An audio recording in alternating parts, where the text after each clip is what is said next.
خيمة الصيف بأبها تشبه البدر وأبها، فإذا نادت أجبها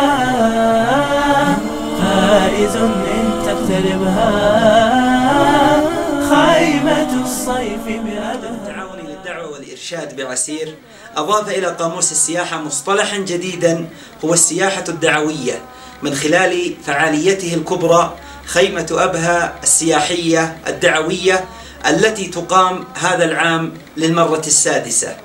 هذه الفعالية الكبرى حصلت على جائزة المفتاحة 3 مرات، ومن خلال حضوري لهذه الخيمة في السنوات السابقة تبين لي عن قرب أن فعاليات هذه الخيمة بتنوعها وثرائها تناسب جميع الفئات، فهي تناسب الأسرة وتناسب الأفراد، تناسب الصغار وتناسب الشباب وتناسب الكبار.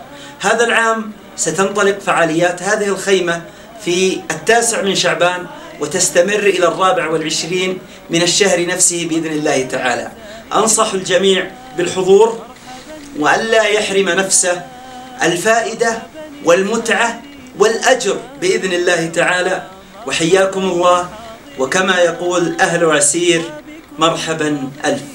خيمة الصيف بأبها تشبه البدر وأبها، فإذا نادت أجبها فائز إن تقتربها.